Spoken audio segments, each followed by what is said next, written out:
Aditya L1 ये point के बारे में बताइए और इसके कितना ये सक्सेसफुल है। देखिए, आज तारीख में अभी हम एक मिशन शुरू कर रहा है जिसका नाम है आदित्य L1। आदित्य का मतलब है सूर्य।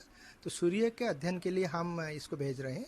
और L1 है एक पॉइंट स्पेस में जो कि करीब 15 लाख किलोमीटर आज से रहता है। वहाँ पे सूर्य और पृथ्वी का जो गुरुत्वाकर्षण शक्ति है वो बैलेंस हो जाता है, इक्वल होता है। तो इसीलिए वो कैंसिल करता है इच अदर को। तो वो पॉइंट में हम उसको डालेंगे।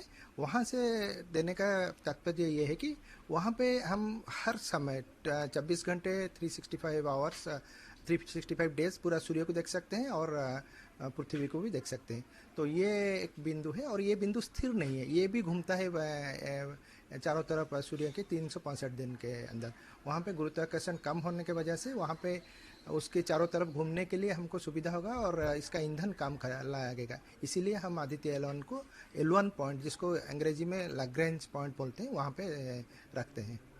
सर इंडिया के लिए कितना चैलेंजिंग रहेगा ये मिशन। देखिए, ये मिशन इंडिया के लिए लॉन्चिंग के लिए इतना चैलेंज नहीं है, क्योंकि लॉन्चिंग में हम बहुत सक्सेस हो गए। बहुत सारे सक्सेस लॉन्चेस किए हैं। रॉकेट लॉन्चिंग में हमारा दक्षता बहुत बार प्रतिपादित हो गया है।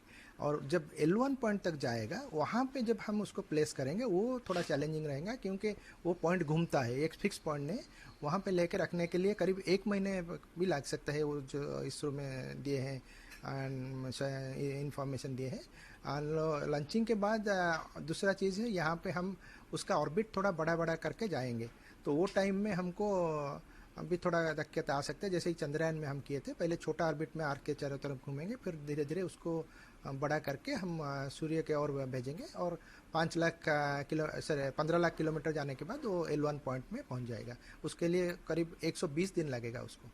सर सूरज और जो पृथ्वी का डिस्टेंस कितना रहता है मैक्सिमम।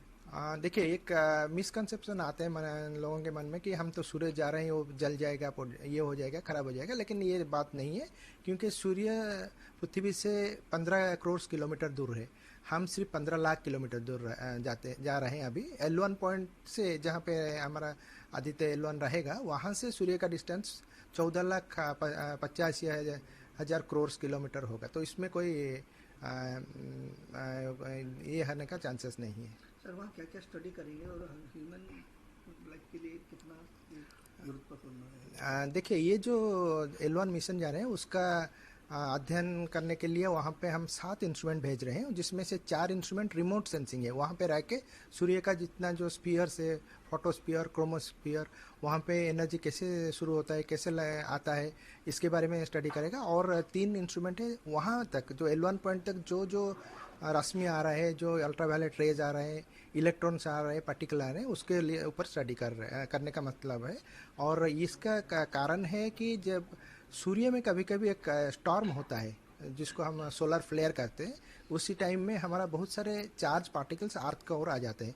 तो वो आने से हमारा जो कम्युनिकेशन सिस्टम है, सैटेलाइट है, ग्रिड से, उसके ऊपर प्रभाव पड़ता है। तो हमको ये इसका मतलब है कि हम पहले कैसे जान सकते हैं कि कब ये स्टॉर्म होगा, तो इसीलिए हम प्रिकॉशन ले सकते हैं। तो ये स्टडी करने का मतलब है कि हम अर्थ को चार्ज का ये से पहले इंफॉर्मेशन दे के सेफ रखना है। सर अभी जो पृथ्वी में जो क्लाइमेट का जो प्रॉब्लम हो रहा है और जो गर्मी बढ़ रहा है उसके ऊपर में कुछ स्टडी होगा, इसमें पता चलेगा कुछ। नहीं, जो गर्मी पृथ्वी में है वो का कारण डिफरेंट है। हम बहुत सारे ये गैसेस यूज़ कर रहे हैं, कार्बन डाइऑक्साइड निकल रहे हैं, पेड़ काट रहे हैं, धुआं ज़्यादा रहे हैं, गाड़ी ज़्यादा चला रहे हैं। तो इसका अध्ययन तो नहीं होगा, लेकिन सन का जो होता है, टेम्परेचर आता है और सन में जो रेज आता है, उसको कैसे हम यूज़ कर सकते हैं, फोटो इलेक्ट्रिक सेल कैसे करते हैं, ये सब स्टडीज़ होगा उसमें। और ये 5 साल तक रह कर वहाँ पे हमको बहुत सारे डाटा देंगे। सर इसका क्या कितना स्पीड रहेगा आदित्य का, और वहाँ पहुँचने के बाद कैसा उसको मैनेज करेंगे। वो जब अभी निकलेगा, उसका जो फर्स्ट ऑर्बिट रहेगा, वहाँ पे उनका स्पीड थोड़ा ज़्यादा रहेगा। वो लॉन्चिंग के लास्ट लॉन्चिंग स्टेज में उसका 10 किलोमीटर पर सेकंड में हो जाएगा और ये ऑर्बिट में घूमेगा। तो वहाँ पहुँचने के लिए करीब करीब 120 दिन लगेगा। स्पीड तो इतना ज़्यादा नहीं रहेगा, फिर यहाँ से जाने के टाइम में ज़्यादा स्पीड होगा, वहाँ पहुँचने के टाइम में ऑलमोस्ट जीरो स्पीड होगा, क्योंकि वहाँ पे वो ऑलमोस्ट स्टेशनरी हो जाएगा, इधर नहीं जाएगा कि उधर नहीं जाएगा, क्योंकि उसका जो आकर्षण सूर्य का और पृथ्वी का दोनों बैलेंस कर देंगे, तो वो वहाँ पे जीरो हो जाएगा L1 के निकट में।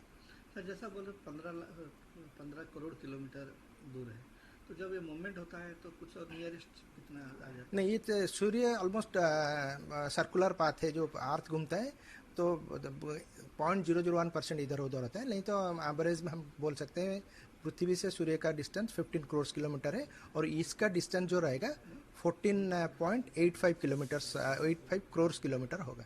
सर जैसा आदित्य में जो हीट ऑब्जर्वेशन के लोग बोलते हैं नज़दीक जाएगा तो प्रॉब्लम होगा, तो कैसा ये क्या मटेरियल यूज होता है? देखिए, हम इतना नज़दीक नहीं जा रहे हैं सूर्य का, फिर भी सेफ्टी के लिए, क्योंकि ये एक साइड हर बार सूर्य की ओर रहेगा, तो उसका आगे में कुछ ऐसे मटेरियल हम यूज़ करते हैं जिसका मेल्टिंग पॉइंट 2000 डिग्री से ज़्यादा है। ग्लास का मेल्टिंग पॉइंट बहुत हाई है, तो क्लियर ग्लास हम दिए हैं सामने में, और उसके चारों तरफ भी हीट सील्ड रहता है, जो कोई भी हीट आएगा कि गर्मी आएगा तो वो उसको ऑब्जर्व कर लेगा, रिफ्लेक्ट कर देगा। तो इसीलिए हम ग्लास और कुछ हाई मेल्टिंग पॉइंट वाला मटेरियल इसमें यूज़ किए हैं सामने की तरफ। बाकी इंस्ट्रूमेंट के लिए तो लाइटर मटेरियल लाइक एल्यूमिनियम और ऐसे कुछ चीज़ में हम यूज़ करते हैं, और उसके साइड में भी हम गोल्डन फॉयल देते हैं। इसका कारण है बाहर से जो इलेक्ट्रॉन्स आता है वो फॉयल इसको ऑब्जर्व कर लेते हैं, नहीं तो इलेक्ट्रॉन अंदर आके